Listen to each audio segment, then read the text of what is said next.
Kembali lagi dalam renungan harian kita. Mari Bapak Ibu kita memuji Tuhan, kita katakan, kami perlu Kau Tuhan. Kemanakah kami mencari kasih sejati? Kemanakah kami berseru saat badai datang menderu? Yang kami tahu hanya Kau yang mampu pulihkan segala sesuatu. Kami perlukan keajaiban-Mu, kami butuhkan sentuhan tangan-Mu. Kami tak dapat jalan sendiri, kami perlu Kau Tuhan. Amin.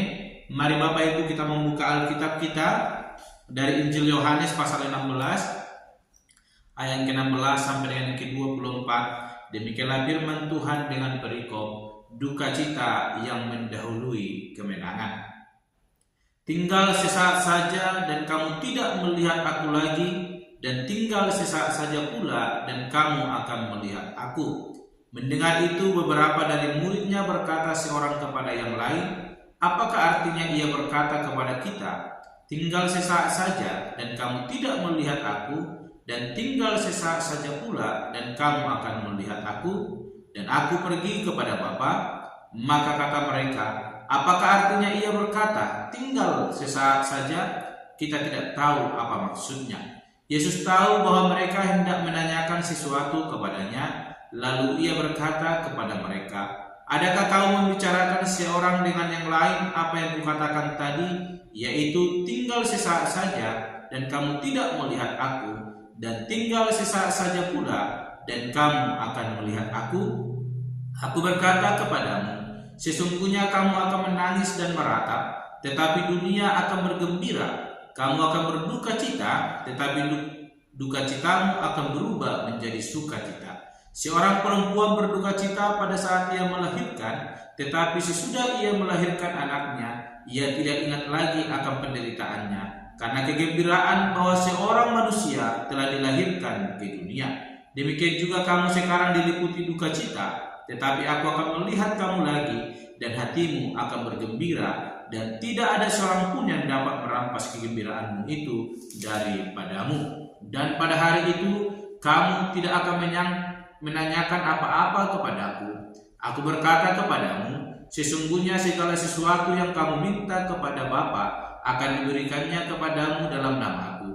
Sampai sekarang kamu belum meminta sesuatu pun dalam namaku. Mintalah, maka kamu akan menerima, supaya penuhlah sukacitamu. Amin.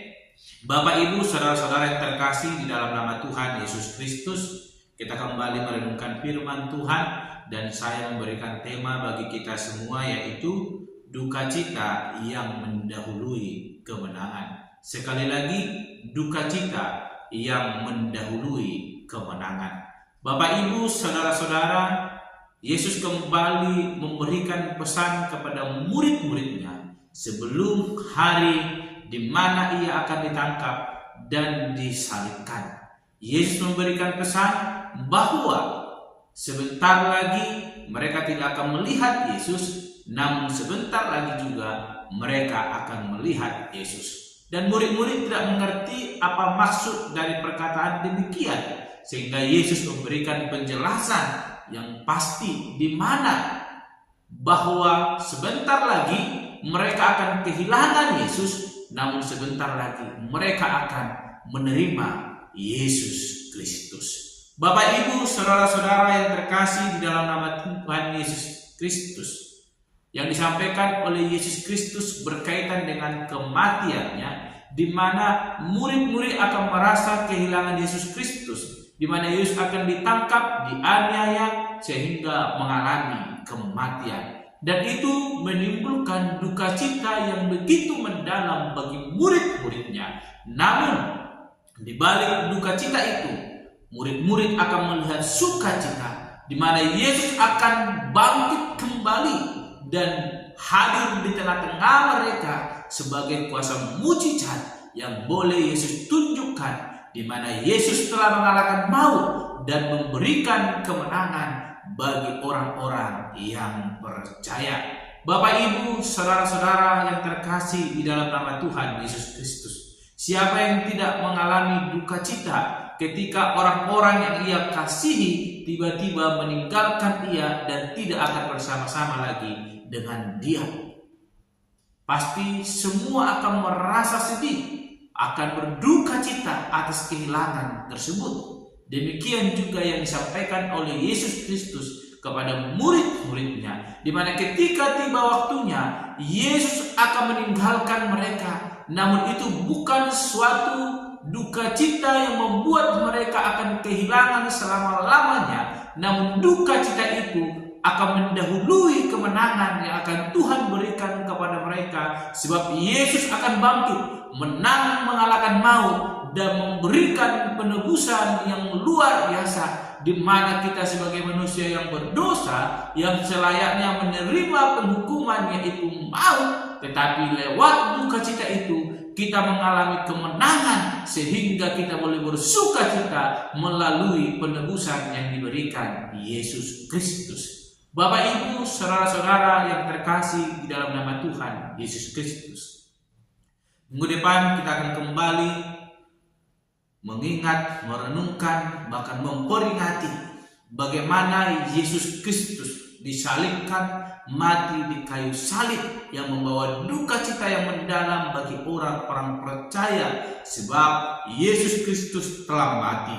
Namun itu bukan menjadi duka cita yang membuat kita jadi terpuruk, tetapi duka cita yang membuat kita boleh bersuka cita, sebab kematiannya bukan membuat kita semakin lemah, tetapi membuat kita semakin berkemenangan di hadapan Tuhan. Sebagaimana tema firman Tuhan hari ini, duka cita yang mendahului kemenangan. Dan itu diibaratkan Yesus Kristus seperti seorang wanita, perempuan, seorang ibu yang melahirkan anak. Dia mengalami kesakitan, namun ketika dia melahirkan anaknya, penderitaan itu ia lupakan. Yang ada hanyalah sukacita, sebab anak itu telah lahir ke dalam dunia. Demikian hidup kita yang telah ditebus Yesus Kristus, yang dahulunya kita harus mengalami penghukuman, namun duka cita yang datang lewat kematian Yesus Kristus mendahului kemenangan yang ia bawa lewat kebangkitannya, yang menebus kita menjadi orang-orang yang boleh memperoleh anugerah yang begitu besar di tengah-tengah kehidupan kita. Oleh karena itu, hiduplah di dalam kasih karunia Tuhan, sebab Allah telah menyatakannya dalam hidup kita. Sekalipun ada duka cita yang meliputi hidup kita, ketika kita sungguh-sungguh beriman kepada Tuhan, duka cita itu akan mendahului untuk boleh mendatangkan kemenangan dalam hidup kita. Jangan pernah berkecil hati, sekalipun dalam kehidupan yang kita lalui ada duka cita kita alami, tetapi ketika kita bersandar kepada Yesus Kristus, akan ada sukacita yang diberikan melalui Roh Kudus yang senantiasa menghibur kehidupan kita. Sebagaimana disampaikan di pasal yang ke-16 juga, ayat ke-4b sampai dengan 15, bagaimana pekerjaan penghibur akan membawa sukacita di dalam kehidupan kita. Tetaplah beriman, andalkan Tuhan dalam setiap kehidupan kita, maka kita akan menikmati di mana duka cita itu akan menjadi awal di dalam kemenangan kita bersama dengan Yesus Kristus. Amin. Mari kita berdoa. Bapa Surgawi, kami kembali bersyukur untuk kebenaran firman Tuhan yang mengingatkan kami bahwa Engkau akan mati dan membawakan duka cita dalam hidup kami. Namun itu bukan menjadi akhir dari iman kami. Engkau akan bangkit kembali dan membawa kemenangan dalam hidup kami. Ajar kami Bapa boleh sungguh-sungguh hidup percaya kepada Tuhan. Sekalipun Tuhan ada penderitaan yang kami alami, tapi Engkau Allah akan hadir membawa penebusan dalam hidup kami, sehingga kami berkemenangan di dalam kasih karunia-Mu. Terpuji dan mulia Engkau Bapa, di dalam nama Tuhan Yesus Kristus kami berdoa dan menutup renungan pada hari ini. Haleluya. Amin. Shalom Bapak Ibu, Tuhan Yesus memberkati. Kemanakah kami mencari kasih sejati? Kemanakah kami berseru saat badai datang menderu? Yang kami tahu hanya Kau yang mampu pulihkan segala sesuatu. Kemanakah kami mencari kasih sejati? Kemanakah kami berseru saat badai datang menderu? Yang kami tahu hanya Kau yang mampu pulihkan segala sesuatu. Kami perlukan keajaiban-Mu, kami butuhkan sentuhan tangan-Mu. Kami tak dapat jalan sendiri, kami perlu Kau Tuhan. Kami perlukan keajaiban-Mu, kami butuhkan sentuhan tangan-Mu. Kami tak dapat jalan sendiri, kami perlu Kau Tuhan. Kami tak dapat jalan sendiri, kami perlu Kau